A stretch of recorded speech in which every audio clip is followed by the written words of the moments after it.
Hey guys, welcome back to another episode of Casting with Cole, and in this episode we're going to be talking about striper lures, so more specifically saltwater striper lures and kind of like the inshore kind of saltwater. So these will work in the surf too, but mainly inshore. So the first lure I want to talk about is a swim bait. So right here I have a 1/4 ounce jig head with a little underspin and a 4-inch saltwater assassin swim bait.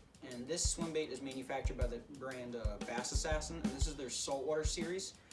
So the color I have this in is called Fried Chicken. It's got some bone on the top, a chartreuse tail, and clear glitter flake plastic on the bottom. So this stands out really well in the water, which makes it great, and it's also very bright.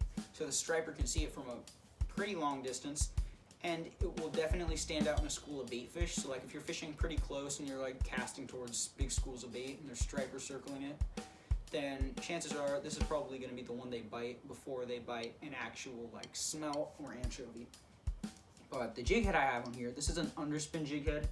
The reason I was using an underspin was because it just adds a little bit of extra flash. You don't need an underspin, but underspins definitely help.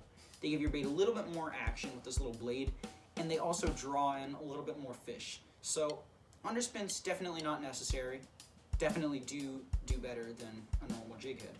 But the reason I was using this jig head in particular was because it has the smaller hook. And what the smaller hook does is when you're fishing and you're not getting a ton of bites, that fish that really wants to commit to it, whatever size it is, it'll get hooked. So like if it's a 10-inch fish, you're still going to hook it because this tiny hook, like its mouth only has to be this big to actually eat the bait. So any fish with a mouth this big and above can actually eat your bait. So that's why I like using a smaller hook, but you really don't need a small hook. You can use up to like a 4/0 hook when it comes to striper, at least inshore striper that I go for. But yeah, the swim bait's also very versatile. You can fish it pretty slow, you can fish it pretty fast, you can hop it, but one thing that you want to keep in mind is when you reel it, this tail is going to be flapping left and right. So this is going to be kind of going there and back. You know what I'm trying to say. It moves. The tail moves and it looks good.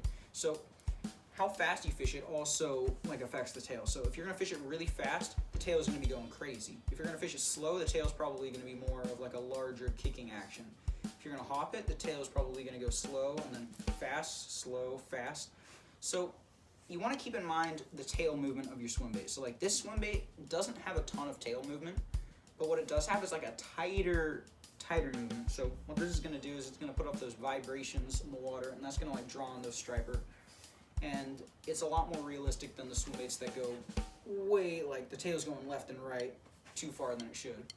But yeah, swim bait's probably the most versatile of all striper lures. Can be fished wind, can be fished in calm days, cold water, warm water, still water, current, anything. So swim baits are definitely the best lures for striper. If you're a beginner or you don't really know what you're doing, just throw a swim bait. Swim baits work great. I always have one tied on my rod just because they're so good in every situation. Okay, so the next bait I want to talk about is the jerk bait, and the jerk bait is a very fast bait. So you generally twitch this, so you'll reel and twitch, or twitch pause, whatever you want to call it. But what I like about it is you can fish it very fast. So I like to do a straight retrieve with some twitches. So I like to go like this and just kind of like, I don't know what I'm doing here, but I like to reel it and kind of twitch my rod as I'm reeling. And what that's going to do is it's going to be going fast, and it's going to go faster for a period of time, and it's going to kind of stop and go faster. But generally striper like to chase fast baits, and it just kind of entices them and gets a reaction strike. So another thing about the jerk bait is they have treble hooks. So there's 3 trebles on this one. They typically have 2 to 3, but what this is going to do is it's going to give you a higher hookup ratio compared to the jig hook on the swim bait. And this is just going to allow you to hook more fish. So that's one thing that's good about the jerk bait. Another thing that's good that I like a lot about the jerk bait is that they come in so many different sizes and colors. Like you can get them in like 2-inch, you can get them in 3-inch, you can get them in 4, 5, 6. And almost all of the sizes of jerk baits work around here. So you can throw really big jerk baits. Like I throw 6-inch jerk baits. I throw Daiwa SP minnows, Salt Pro minnows, whatever you want to call them. And we will catch like 10-inch striper on them sometimes. Like it really doesn't matter. Striper are very aggressive, but you just want to match the hatch. So like a Salt Pro minnow, big SP, would definitely imitate more of like a smelt or like a herring, while this would imitate a smaller smelt and like a anchovy. So you just want to match the hatch, throw whatever's natural forage to them, and anything that imitates it works well too, like in artificial such as a jerkbait, swim bait, and many more. So that's why I like the jerkbait. And now we're going to move on to a different kind of lure, and this is a topwater, more specifically a walking bait. So this is the Pencil 85, manufactured by Duo.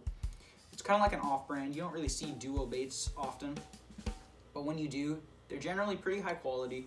The hooks on this are pretty good. Again, it has treble hooks. This has 2 treble hooks, and it is a hard bait too, so this floats. I mean, it's a topwater, so it has to float. So the main purpose of a topwater is to be above the fish. So you're on the surface, you twitch your rod, this walks. This is a walking bait, and it's very similar to a spook or super spook, whatever you want to call it. Head and Lures kind of started this trend of walking baits, and the reason they're so good for striper, and they work a lot better than like a popper, and the reason for this is because you can constantly move them. It's a straight retrieve rather than pop, pop, pop.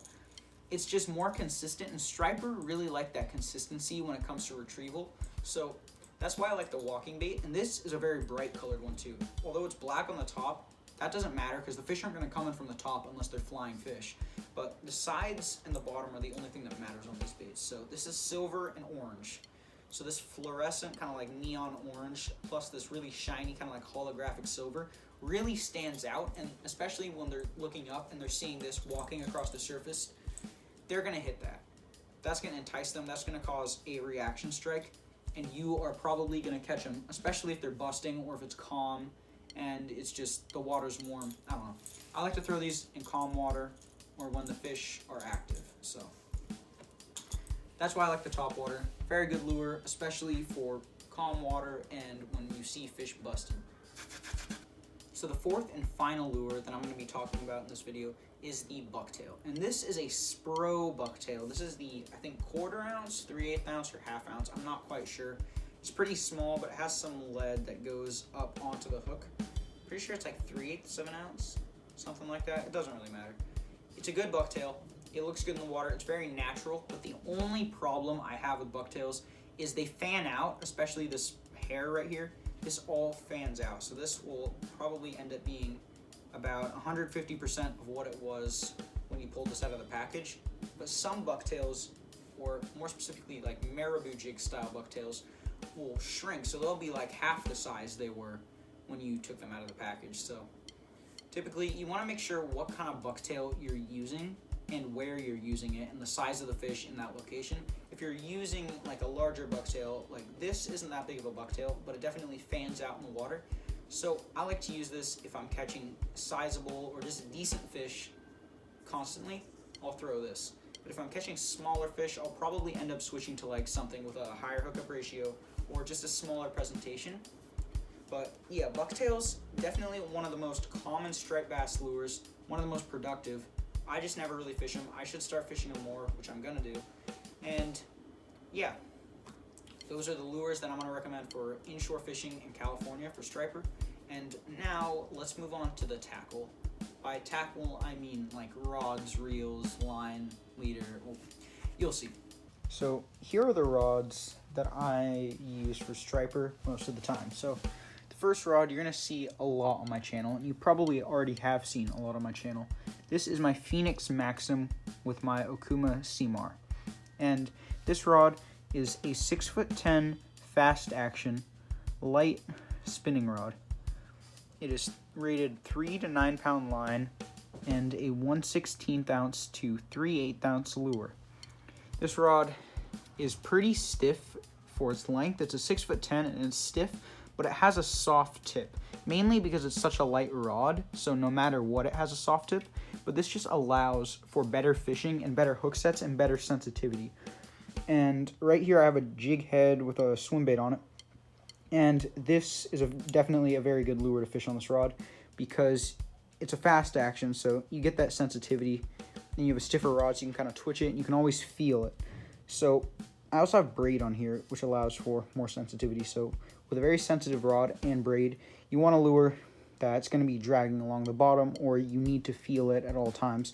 Whereas a jerk bait, there's always constant tension, unlike a swim bait. So a swim bait or something like a bucktail would definitely be something better to fish on this, along with like a top water. So this is a rod I use for almost everything when it comes to striper, and it works very well. I get a very fun fight out of the fish, and yeah, it's definitely a great rod. Good bang for your buck, although it is very expensive because it is a high performance rod. It works great. So yeah, I'd recommend a rod similar to this. And on to the next rod. So for rod number 2, you've probably already seen this a few times. This is my Okuma SST with my what was a Concept Z by 13 Fishing. Recently it broke, and I am going to be sending it in to be serviced. But while I'm waiting for that, I'm just using a Dio Laguna. This is like a $40, $50 reel. Not a very high quality reel, pretty cheap, but 15-pound braid. And it works fine. This rod is a very long rod with a very soft tip. It's very flimsy, mainly because it's designed for steelhead with like floats, that kind of fishing. So I don't do that much. I don't think I've ever done that, but it works so well for striper and surf perch and just fish of that nature. And this is an 8'6" medium light rated 6 to 12 pound line and a 3/16 to 1/2 ounce lure. So this is good for casting like lighter, not like super light baits, but like light to medium sized baits a long distance. So like right now I have a bucktail tied on, and that is because it's pretty sensitive with the braid and the soft tip. And this long handle, I can just put this in my arm, and it allows for me to twitch it really easily with just one hand, and that will make it a lot more comfortable than holding a rod with a shorter handle out here and then twitching it, my whole arm getting tired, rather than having this extra support and being able to just do this easily. So yeah, this is a great rod. I think it retails for like 80, 90 bucks. It really depends on the model, but this is the carbon fiber grips. This is the 8'6" medium light. And yes, the Okuma SST is a great rod. Any rod similar to this, like a bass rod, steelhead rod, will work great. So for the next rod, this is a pretty standard rod. This is a 7-foot medium power Berkeley Lightning rod. So these rods are very cheap. They're 40 bucks, like 30 to 40. I don't remember how much I got this for, but I have it paired up with a nicer reel. This is a Penn, what is this? Penn Fierce 3. And this is spooled with 12-pound mono. And the reason I have mono on here is because this rod has a soft tip. As you can see, it's pretty stiff, then it has that soft tip. So this is like a moderate fast action rod. It doesn't really say, but this makes it good for jerk baits and lures that you have constant tension on, because that's just that bend really allows you to feel your lure, and then this backbone allows you to get a good hook set, and it's just a good rod. Like it's just very standard. Works well for bass fishing too, with like Senkos, crankbaits, all sorts of stuff. This rod, definitely a good rod for striper. Very versatile. You can use it for like anything, and definitely worth the money. It's a really cheap rod. Definitely worth it. I would definitely recommend buying it if you're a beginner or you're just getting into fishing, which, wait, I just said the same thing. Never mind. If you're a beginner, or even if you just need like a budget rod, like you're on a budget, this is definitely a good rod to buy, and I would definitely recommend it. So when it comes to striper, you definitely want a leader. You don't need one. Like, there's no rule in the fishing, like, rule book that says for striper, you need a leader. No. This is definitely a big help, but it's not necessary. So I like to use a uni-to-uni knot to tie 12-pound monofilament to my braid or just my main line in general. Usually I don't use a leader unless I'm using braid or really light monofilament. So in this case, most of my rods have braid on them, and the rods that don't have monofilament. So I usually just use 12 pound, 15 pounds, something like that. But you can really go from like 12 to 25 pound mono for leader. I don't like to go below 12 pound because anything really below like 10 or 12 will start to fray if you hook like a large fish. And even like just like bumping the rocks and like pylons, just structure in general, it'll start to fray bit by bit, and there is a small chance that you may break off. But if you know how to finesse the fish, you're totally fine, and you can use light leader. But anything above 25 pounds, like too heavy, will stand out really, like it'll be really, really easy to see in the water. And the fish are going to see that, and they're going to say, oh, I don't want to eat that. That doesn't look right. That's pretty suspicious. So in this case, 12 pound is a great compromise right in the middle, and it just works great. It's great leader, especially the suffix. I like monofilament a little bit better than fluorocarbon, especially for striper, because the striper like to pull hard, fight hard, and this has that extra stretch. So if you do hook a really big fish, this is going to stretch out rather than just break immediately, and it really gives you time to finesse it. So yeah, leaders, definitely not necessary, but definitely very, very helpful, extremely useful.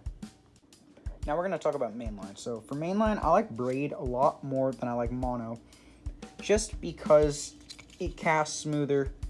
It doesn't fray as easy on fish, nor does it fray as easy on like wood or pilings, which I usually fish off of quite often, so that makes it a lot more useful, and it's a lot more sensitive than monofilament. Although the only problem I have with this is if I do hook a really like super big fish, there's zero stretch and I'll probably break off, but the chances of me hooking a fish above 15 pounds and me having my drag locked down at the same time is very slim. So I like to use between 8 and 20 pound braid, just because that's a good range. That's like a pretty long range too. But 8 pound is really thin, pretty light, but it's got that strength. It's not too light. And if you have a leader, you're not going to fray off and break off on a fish. 15 pounds, just a great in the middle. And then like 20 pound is a little bit on the thicker side. It'll just make it a little bit more difficult to cast farther. But it really depends on the rod and the reel you have. So I like to go with about 15 pound braid. And yeah, this is like my choice of line. So whenever I go for striper, I like 15 pound, and especially braid. Thank you guys so much for watching. I had a lot of fun making this video, and I hope you guys enjoyed it.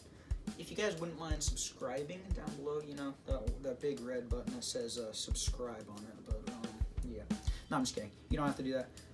Please hit the thumbs up button if you'd like to. And yeah, hope you guys enjoyed this video. Catch you next time.